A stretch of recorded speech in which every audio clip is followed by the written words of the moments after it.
Patuloy na nagbibigay serbisyo. Pag-asa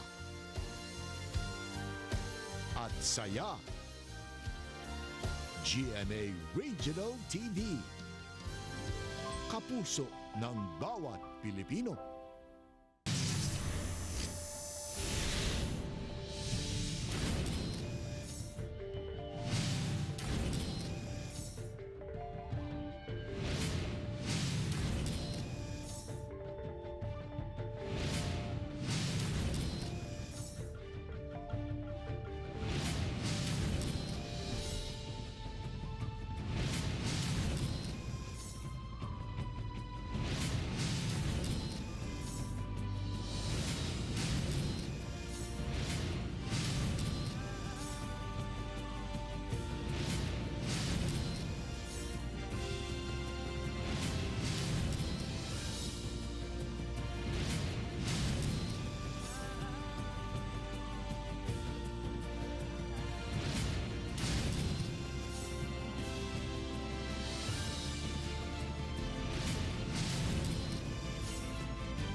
Ito ang GMA Regional TV, One Mindanao.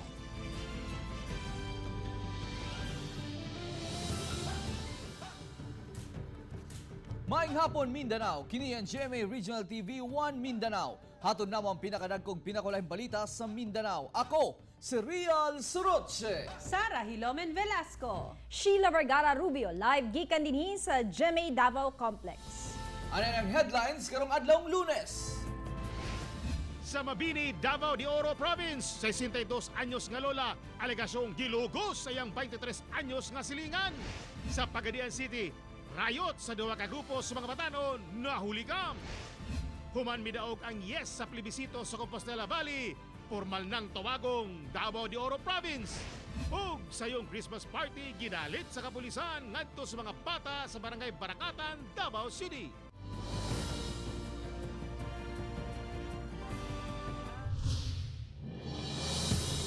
Usa ka senior citizen ang aligasyong gilugos matud pa sa iyang batan-ong silingan apan ang sospek gibarugan nga walay pagpanglugos nga nahitabo sanglit nagsabot kuno sila sa biktima. Ani ang report ni R. Gil Relator. Tanggong karon sa prisuhan sa Mabini Police Station, Davao de Oro, ang 23 anyos nga si Jello Cabanilla, human gireklamo sa alikasyong pagpanglugos sa 62 years old nga silingan niini sa barangay Kuwambog. Report gid ana diri sa atong istasyon sir kaya narespondihan nato na ang anak sa biktima sir. Biyernes sa gabi, dihang nahimasa si Cabanilla sa bomba gawa sa gipuy ang balay sa Tigulang. Walay kuryente atong tuhura, busa ngit-ngit. Natanggong kuno siya gawa sa balay kung asa naasab kuno ang Tigulang, dihang nibundak ang ulan. Parehas man may gusto niya, gusto pud man ako. Asa na kuyon mga buhaton to? Oo. So wala gid mo siya gi-force. Wala sir, wala po na ako sa gipangusgan sir, wala po na ako sa kanang haras sir. Aminado ang suspect nga dunay nahitabo kanilang sexual sa Tigulang, apan gilimod nga iya kining gilugos sanglit. Pag-convince ako siya ni kanang dungan jud mi sir. Dungan jud mi sulod sir ba? Balay. Oo. Unya nay nahitabo. Naa sir. Pero wala na ako sa gingon nag-grip sir. Gisulayan sa RTV 1 Mindanao nga makuha ang kabahin sa biktima, apan wala na kuno kini sa gipuy ang balay. Midumili na sab nga muhatag og pahayag ang mga kabanay niini. Buot sa pamilya sa suspect nga isettle na lang ang maong kaso tungod nagsabot man kuno di ay ang duha. Samtang wala pa, gipasakahan og kaso ang batanon. Kauban si Melcol Minares sa kamera. Ako si Orgil Relator para sa One Mindanao. Napatay sa kapulisan ang lalaking sospek sa pagputol sa ulo sa usa ka babay sa Misamis Oriental. Gikan matud pagi inquest ang suspect dihang na flat ang ligid sa ilang gisakyang police mobile sa Hasaan, Misamis Oriental. Mihangyo kuno ang suspect nga mangihi usa apan dihang gibalhin na ang posas niini sa atubangan nga bahin. Giilog kuno niini ang armas sa usa ka pulis ug nakapaboto pa hinungdan nga nabalsan kini ug napatay. Hangtod karon wala pay mi-claim sa patayng lawas sa suspect. Kay numduman nga ang napatay mao suspitsado sa pagputol sa ulo sa usa ka babay ug gikaon pa sa suspect ang utok niini. Suspetsadong drug pusher kinsa bag-uhay lang nakagawas sa prisuhan, patay dihang nisukol sa kapulisan. Patay ang suspetsadong drug pusher nga si Norhan Panasilan Sanchez, human nisukol sa kapulisan sa gipatumang anti-illegal drug operation sa Maybabisa Village, Barangay Lisada, Turil, Davao City, Domingo sa gabi. Na-recover sa crime scene ang usa ka .38 revolver. Samtang nakuha gikan sa suspect ang usa ka sling bag adunay 13 ka pakete sa gituhuang shabu nga mobalor og 70,000 pesos ug mark money nga 500 pesos. Nakagawas na si Norhan kaniadto tungod sa plea bargain apan nibalik sa pagbaligyag illegal nga droga. Tawago na ang probinsya nga Davao de Oro ang kanhi Compostela Valley human midaog sa plebisito ang yes vote. Ang detalye sa live report ni Argil Relator. Argil. Yes, Real, nasa 97% sa voting population ang niuyon sa pagkambyo sa pangalan gikan Compostela Valley Province ngadto na sa Davao de Oro. Aron maratify ang balaod gigipirmahan ni Presidente Rodrigo Duterte labot sa pag-ili sa pangalan sa Compostela Valley Province, gipahigayon ang plebisito ni adtong Sabado. 20 minutos una ang opisyal nga pagbukas sa polling precincts alas 7 sa buntag. Sayong niabot kini si Melvin Hidalgo ug asawa niini sa Magnaga Elementary School sa Pantukan aron mangita sa ilang presinto. Portado gyud ninyo ang lakang karon sa panggobyerno sa Conval. Siyempre natural. Isip usapon ka pangsionaris mo suportar puta sa kuan ato ang panggobyerno. Atubangan sa witnesses, gibuksan sa chairman of the Plebiscite Board of Inspectors ang ballot box alang sa pagsugod sa botohan. Sa clustered precinct 69, wala ray 30 segundos, natapos na sa pagboto kining si Julito Sabilino. Yes lang ang isulat kung muuyon ang botante nga ilisdan ang pangalan sa probinsya, samtang no kung dili. Oo, nun niya. Munagat pa ko. Pero prioridad yun mo ang pagboto karon. Yes. Okay na, kumusta imong pagbotohan? Maayo man. Sa yusag man ni boto, si Governor J.V. Tyrone Uy ug amahan niini nga si Senior Board Member Arturo Uy. Ma-confirm na tayo ng COMELEC will be officially named as Davao de Oro and will be one with all other provinces in Davao region. Yeah, definitely. One is ma-identify dayon ta kung asa ang Davao de Oro. When you say Davao, it's within the Davao region. No? Unlike before, Compostela Valley Province, maraming Compostela sa Cebu, meron. Kamatikdan nga mas ubos ang ihap sa mga niabot sa mga polling center kung itandi sa milabayng mga eleksyon. Domingo sa gabi, natapos ang canvassing gikan sa 11 ka mga lungsod. 174,442 ang yes votes kontra sa 5,020 nga no votes. Busa, opisyal na nga tawagon ang probinsya ug Davao de Oro. Real dungan sa pagkambyo sa pangalan sa probinsya ngadto na sa Davao de Oro gilauman sab sa mga residente nga masapalambo pa ang ilahang probinsya. Real. Okay, daghang salamat Argil Relator. Matag kapaskuhan panahon sab kini sa pagpangatake sa mga kawatan. Busa dunay pahimangno ang otoridad. Kung unsa kini atong sayron pinaagi niining report. Nagpahimangno karon ang otoridad na mahimong vigilante ang tanan. Hilabi na nagkaduol ang kapaskuhan aron dili kita mabiktima sa mga kawatan. Hilabi na dinhi sa mga kadalanan. Kung naa sa kadalanan, ayaw basta-basta igawas ang mamahalong gamit sama sa cellphone, pitaka o uban pa. Kung mugamit man og cellphone sa kadalanan, sigurohong anaa ka sa luwas nga lugar. Likay ang pagsuot og mamahalong alahas kung anaa sa daghang tao kay makasilaw kini sa mata sa mga kawatan. Ug labaw sa tanan kung dunay dalang bag, ibutang kini sa tubangan o gunitan aron dili daling makawat. Ang mga susamang kriminal nagapangatake labi na og Disyembre Busa, panawagan sa otoridad. Ngayon po, Christmas is coming, so expected po natin na merong mga dayo dito sa Davao City na maaring gumawa po ng di maganda. Pero gawa sa mga pagbantay sa otoridad, numero 1 mo depensa aron dili mabiktima sa mga kawatan mo ang pagkamaabtikon o pagkamabinantayon natong tanan. Iwasan po natin itong mangyari sa atin, maging biktima tayo. So maging maingat tayo, lalong-lalo na sa ating mga bags, wallet. So isecure nating maigi ito sa ating katawan. Kauban si Melchor Awing sa kamera. Ako, si Rian Soroche para sa One Mindanao. Pipila na lang kaadlaw Pasko na, apan daw mingaw ang Pasko sa Kidapawan City. Di mailhan niini ang hinay nga pagpamalit sa Christmas decoration sa matindahan. Kung sa milabayng tuig, sa hinapusan Nobyembre pa lang, hurot-hurot na ang mga Christmas decorations. Karon halos wala pa makuhae ang ma-display. Daghan pa man gud kuno mga residente ang wala pa kay makabangon gikan sa kadaot hatod sa sunod-sunod nga linog, usa ka bulan na ang nakalabay. Hinuon taas gihapon ang paglaom sa mataga Kidapawan nga mobalik ra sa normal ang ilang sitwasyon. Dagong pasalamat sa Department of Health Region 9 sa gipakitang suporta sa publiko alang sa kampanya kontra polio sa tibok Zamboanga Peninsula Region. Kinihuman miabot na sa 87% sa mga bata ang napatakan og oral polio vaccine.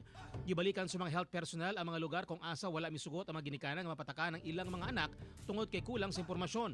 Target sa DOH nga mapatakan ang 95% sa kabataan sa Region 9. Hugot nang igipangandaman sa otoridad ang security plan nga patuman na sa Torotot Festival. Ang tunoy nga paagi sa Davao City nga pagsugat sa bagong tuig sanglit bawal ang firecrackers. Ikalipay sa kapulisan ug kasundaluhan nga hapsay ug malinawon karon ang kahimtang sa syudad subay sa mga aktibidad nga ginapahigayon para sa Pasko Fiesta. Parang ipatuman ang no backpack ug no jacket policy sa mga event area. Aron mas matagan higayon ang kabataan ug bisan mga hamtong nga magbasa og libro, gilusad sa kapulisan sa Cagayan de Oro City ang ilang mobile library. Dugang kahibalog accessibility sa edukasyon ang nagunang tumong sa kapulisan para sa mobile library. Din gatusan ka mga libro ang pwedeng mabasa sa mga mobisita dinhi. Sa Madre Ignacia Village sa Barangay Carmen ang unang giadtuan sa mobile library ug matag semana laing barangay ang suruyon ini.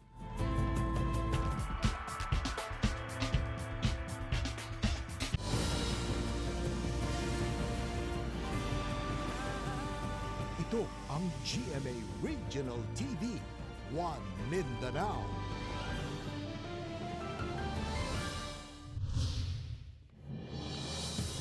Giunay pagpusil sa usa ka bagitong pulis ang iyang commanding officer sa Bunawan, Agusan del Sur. Ang suspect nga patay sab hupan nakigpinusilay kuno atol sa manhunt operation. Atong siren sa report ni R. Gil Relator. Samad pinusilan sa ulo ang nahiaguman sa biktimang si Police Lieutenant Colonel Rex Lumente, ang commanding officer sa Agusan del Sur 2nd Provincial Mobile Force Company. Human kini gipusil sa iyang personahe nga si Patrolman John Paul Girida. Sa investigasyon, gipatawag matud pa sa opisyal si Girida sa opisina niini sulod sa kampo sa Bunawan, Agusan del Sur. Ug sa wala masutang hinungdan, nagdunggan na lang ang buto sa baril ug nakitang samara na ang opisyal. Sa gikasang manhunt operation, patay ang suspetsyadong pulis kinsa nakaengkwentro ang iyang mga kabaro sa Barangay Consuelo. Parayong ginatambalan karon sa Southern Philippines Medical Center si Lieutenant Colonel Lumente kinsa luwas na sa makuyaw nga kahimtang. Sa Mabini, Davao de Oro, patay diha dayon ang supervisor sa Bayalas Tunnel sa Mascareg, Anitapan nga si Ponciano Entero. Human kini gipusil sa iyang kauban lang sa trabaho nga si Diego Maglasang. Personal guards lang ginaang dahilan ana sir, no? Tapos ipalo up na sa itong mga investigador, identified na po itong person of interest ana sir. Samtang sa Tagum City, Davao del Norte, patay sab ang 36 anyos nga si Jake Kabuslay, usa ka gold chemist. Human gipusil sa wala pa mailing suspect samtang sakay sa iyang motorsiklo duol sa ilang balay sa Purok Abaca, Barangay Mankilam. Wala pa man tay nakita kung unsa jud ang dahilan. So mao ning nagpahigayon pa kita og in-depth investigation. Kauban si Melcol Minares sa kamera. Ako si Orgil Relator para sa One Mindanao. Nabulabog ang malinawong kalsada sa Rizal Avenue sa Barangay Santiago ug San Francisco sa Pagadian City dihang nagrayot ang pipila ka kabatan-unan kadlaw niadtong Sabado. Nakuhaan sa One Mindanao ang pagbinatuhay og botelya og bato sa duha ka managlahing grupo sa kabatan-unan nga nag-away alas 3 sa kadlawon. So nang video makita ang usa ka grupo sa mga batan-ong lalaki nga daw musulong sa kalabang grupo. Sa laing anggulo, laing grupo na sab ang buot mo atake sa kalaban ini nga nakapwesto sa kalsada duol sa gasolinahan. Nagkatag ang mga buak nga botelya sa tunga sa dalan.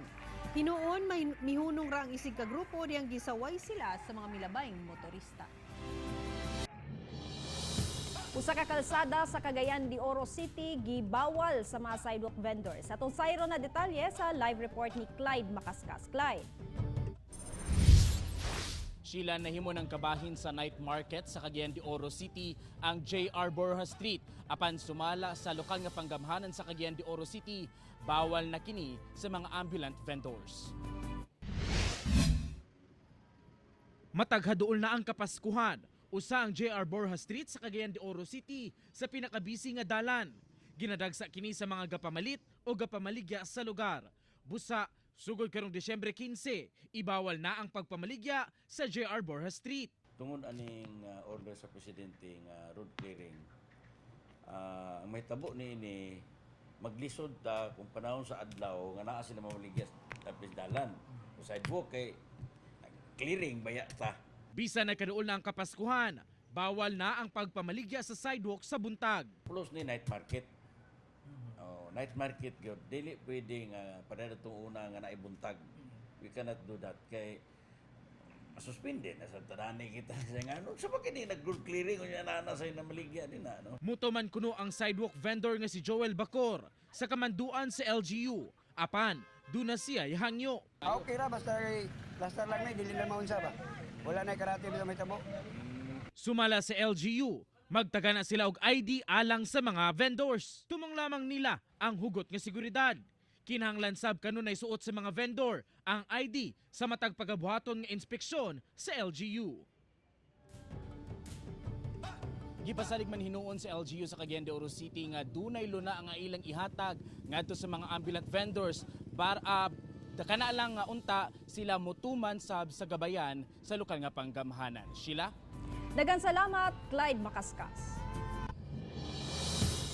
Nidunggo sa wharf Davao City ang usa ka Chinese research vessel nga nakatakdang magpundo sulod sa 5 ka adlaw. Tungod na hutdan og pagkaon ug aron masiguro nga anaa sa maayong kondisyon ang ilang barko. Nidunggo sa Port of Davao ang Yuan Wang 5, usa ka Chinese research vessel para sa pag-replenish og goods ug equipment maintenance. Gikan sa Indonesia ang mga barko ug sumala sa otoridad walay nga ikabalaka tungod adunay pagtugot gikan sa Department of Foreign Affairs ang pagdunggo sa mga barko. Gikatakda nga mobiya ang Yuan Wang 5 sa Martes sa hapon.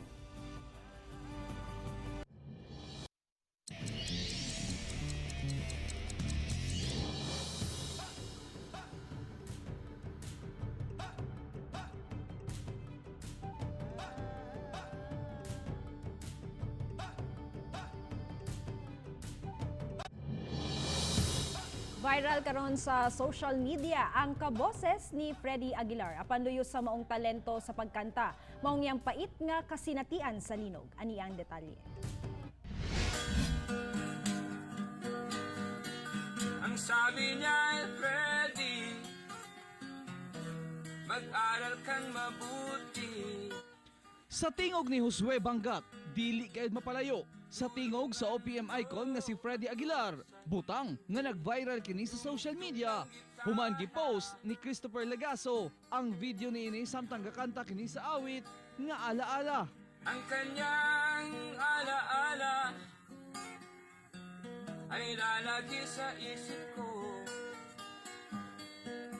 Apan luyo sa mong emosyonal niining mga kanta, ang pait nga kasinatian kay ang iyang pamilya biktima sa linog sa Barangay Luayon makilala.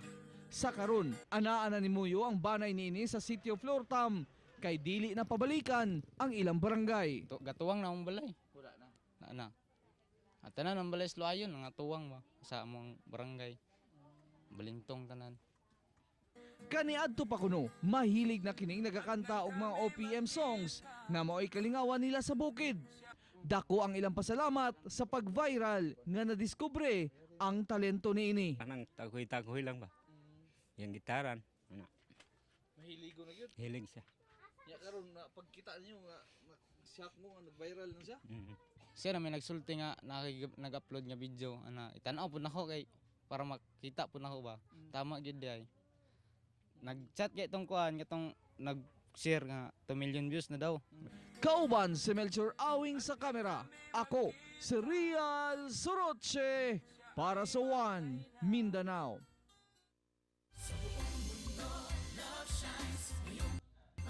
Gipangatagan og sayong pinaskuhan sa kapulisan sa Davao City ang mga kabataang anaa sa bukong bahin sa syudad. Aniya ang detalye. Dakong kalipay sa mga batang daycare pupil sa Purok 3, Rizal, sa Barangay Barakatan, human gibisita sila sa mga sakop sa Turil Police Station. Daw sayong Christmas party ang nahitabo.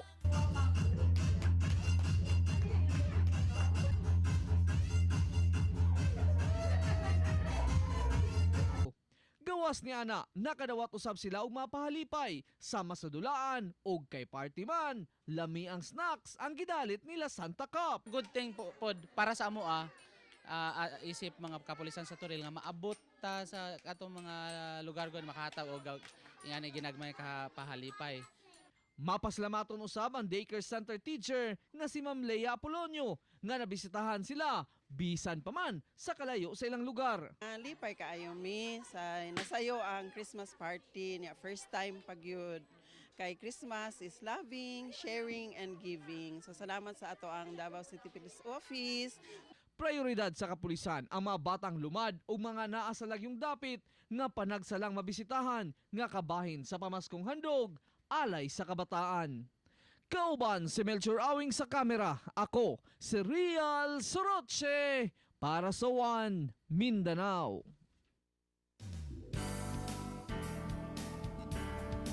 Makisadya ang GMA Regional TV 1 Mindanao sa mga kapuso nato diya sa Barangay Daliao, Turil District, Davao City.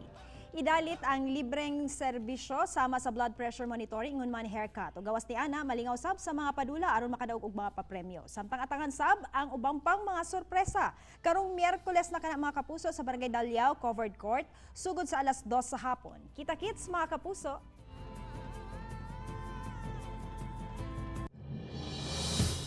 Nalingaw ang mga taga-barangay Kalunasan, Samlang, Cotabato Province tungod sa usa ka pinasahing dulang basketball.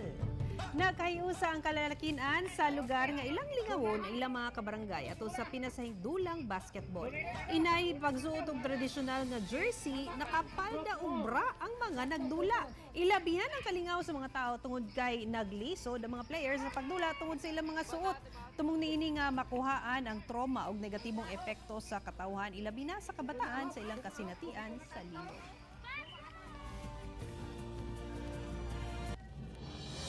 Basta Pinoy yun o tanan mga kalingawan kabuang na yun, pero kung ako ato modula medyo murag di man makaya Di mo makaya ang bra o ang palda.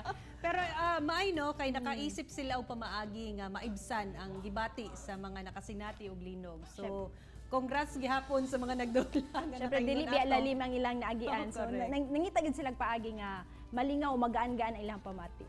Ambot lang kung kaya po sa uban. There. Pero daghang salamat sa ila. Salamat sa ila kay at least naminus-minusan ng ilang murag katumpait ka kasinutian. Okay. Mga kapuso, 16 days na lang, Pasko na.